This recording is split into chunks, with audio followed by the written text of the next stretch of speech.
Police inquiry में एक written statement देना आपको बचा भी सकता है और गलत तरीके से दिया गया स्टेटमेंट पूरा केस भी बना सकता है। आज की वीडियो में मैं आपको क्लियर और प्रैक्टिकल बताने वाला हूं पुलिस को रिटन स्टेटमेंट कब देना चाहिए, कब बिल्कुल नहीं देना चाहिए और अगर देना हो तो कैसे देना सेफ होता है। अगर आप इंक्वायरी या कंप्लेंट स्टेज पर हैं, इस वीडियो को स्किप मत कीजिए। सबसे पहली बात, पुलिस को रिटन स्टेटमेंट देना मैंडेटरी नहीं होता। पुलिस अक्सर बोलती है आप लिख के दे दो, लेकिन लॉ ये नहीं कहता कि हर इंक्वायरी में आपको लिखित स्टेटमेंट देना ही पड़ेगा। ये एक स्ट्रेटेजिक डिसीजन होता है, रूटीन स्टेप नहीं। पुलिस रिटन स्टेटमेंट क्यों मांगती है? पुलिस रिटन स्टेटमेंट इसलिए मांगती है क्योंकि रिकॉर्ड मेंटेन करना होता है, इंक्वायरी को डॉक्यूमेंट करना होता है, आगे रेफरेंस के लिए क्लैरिटी चाहिए होती है। लेकिन जो चीज आप लिख देते हैं वो पुलिस रिकॉर्ड का पार्ट बन जाती है, बाद में एफआईआर या चार्जशीट में आ सकती है। इसीलिए यहां कॉशन जरूरी है। अब जानते हैं कब रिटन स्टेटमेंट नहीं देनी चाहिए। अगर ये सिचुएशंस है तो जल्दी में लिखित स्टेटमेंट देना रिस्की हो सकता है। पहला, जब आप इमोशनली डिस्टर्ब है, गुस्से, स्ट्रेस या फियर में लिखा गया स्टेटमेंट अक्सर ज्यादा बोल देता है, अननेसेसरी एडमिशंस क्रिएट करता है।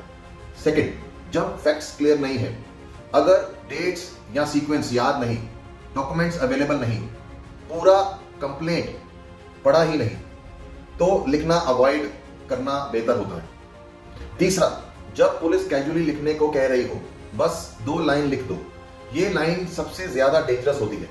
लॉ में सिर्फ 2 लाइन जैसा कुछ नहीं होता। आइए अब जानते हैं कब रिटन स्टेटमेंट देनी ठीक होती है।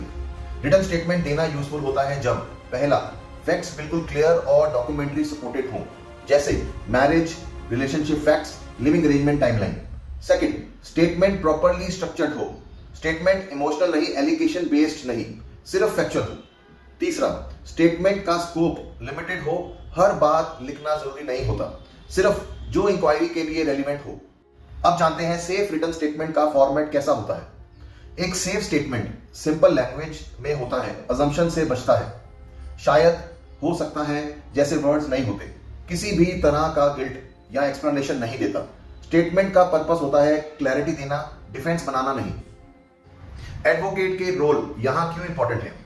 इस स्टेज पर एडवोकेट का काम होता है डिसाइड करना स्टेटमेंट देनी भी चाहिए या नहीं। अगर देनी हो तो क्या लिखना सेफ है और क्या बिल्कुल नहीं लिखना चाहिए। हर केस में पुलिस स्टेशन एडवोकेट का जाना जरूरी नहीं होता, लेकिन रिटर्न स्टेटमेंट बिना गाइडेंस के देना रिस्क हो सकता है। अगर आप पुलिस इंक्वायरी फेस कर रहे हैं या रिटर्न स्टेटमेंट देने को बोला गया है और आप श्योर नहीं है कि देना चाहिए या नहीं, तो पैनिक में लिखने के बजाय पहले प्रॉपर लीगल क्लैरिटी लेना हमेशा बेटर होता है। हर केस अपने फैक्ट्स पर डिपेंड करता है। इस वीडियो को उन लोगों के साथ शेयर कीजिए जो पुलिस इंक्वायरी या फैमिली डिस्प्यूट फेस कर रहे हैं। मैंने ऐसे ही प्रैक्टिकल और court oriented legal topic simple Hindi में एक्सप्लेन करता रहूंगा। धन्यवाद।